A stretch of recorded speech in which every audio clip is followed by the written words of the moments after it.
Howitzers mounted on tanks have played a significant role in military history, particularly during World War II.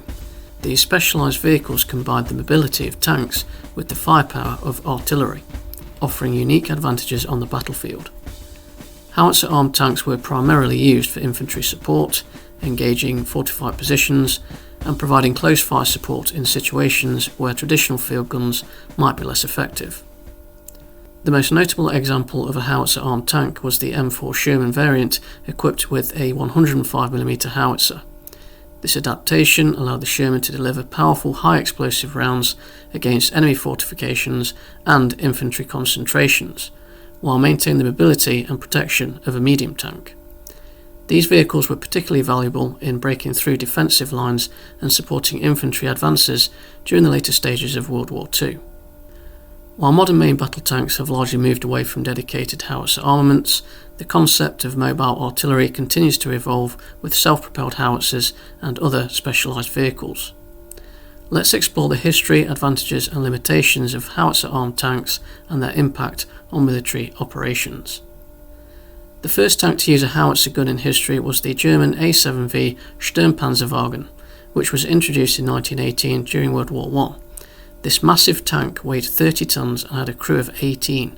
It was armed with a 57mm gun, which was essentially a short-barrelled howitzer, along with 6 machine guns.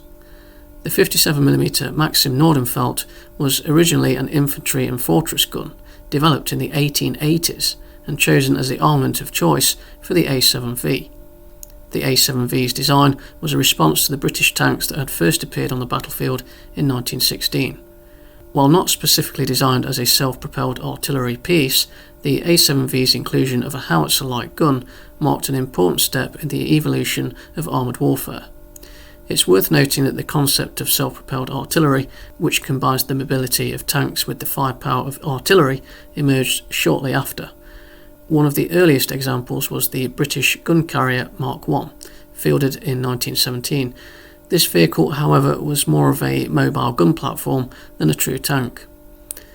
The development of dedicated self-propelled howitzers came later. For instance, in World War II, the Germans introduced the Vesper and Hummel, which were based on tank chassis but specifically designed to carry howitzers. These vehicles represented a more refined approach to combining artillery with armoured mobility. The first tank during World War II to feature a howitzer was the German Panzer IV. Pre-war plans called for the Panzer IV to be a support tank armed with a howitzer, while the Panzer III was intended to be the main battle tank.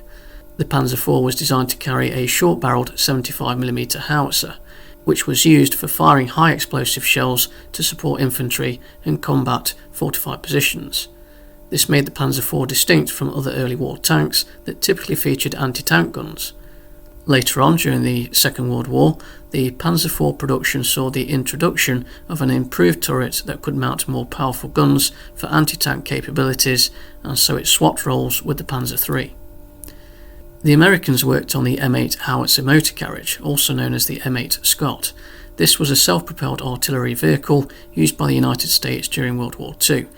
Based on the chassis of the M5 Stuart light tank, it features an open-top turret armed with a 75mm M2 or M3 howitzer. The M8 carried 46 rounds of ammunition and was equipped with a .50 caliber Browning machine gun for anti-aircraft and local defence. Produced from April 1942 to January 1944, a total of 1,778 units were manufactured. The American Army felt the need for mobile artillery that could support infantry units and provide versatility on the battlefield for both offensive and defensive engagements.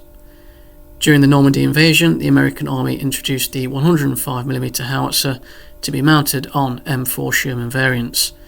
The decision to equip Shermans with the 105mm howitzer was driven by several factors. First was infantry support. The 105mm howitzer provided significant firepower for infantry support and suppression of enemy positions. There was the need for fortification destruction. Troops encountered heavy fortifications in Italy and needed a more effective direct fire weapon to deal with them.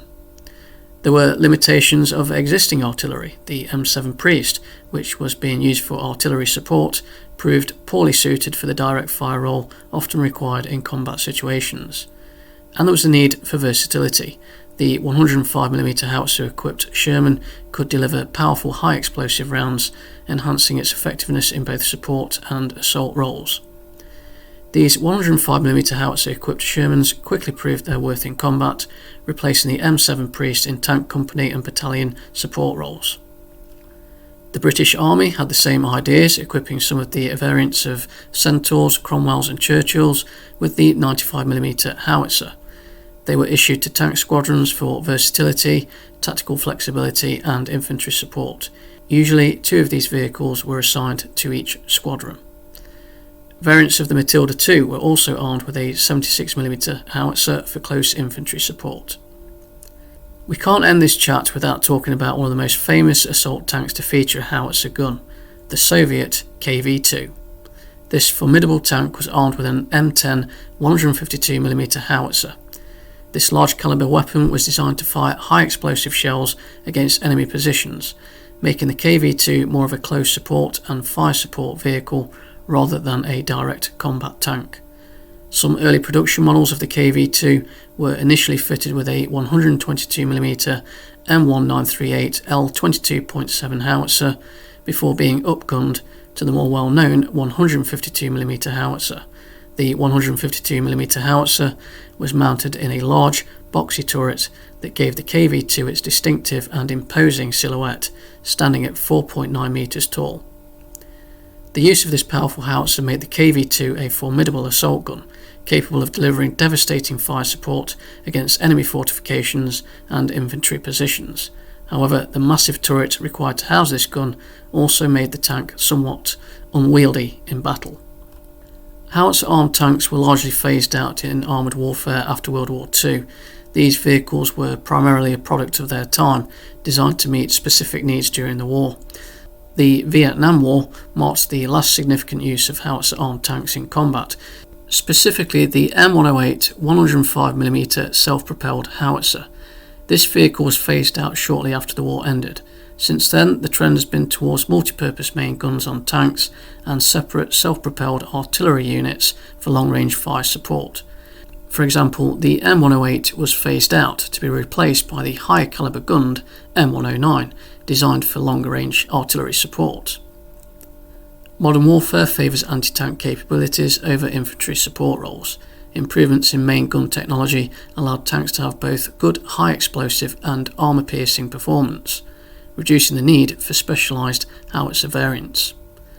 Okay, that's it for this chat. A bit tactical as well as historical for this one. See you next time.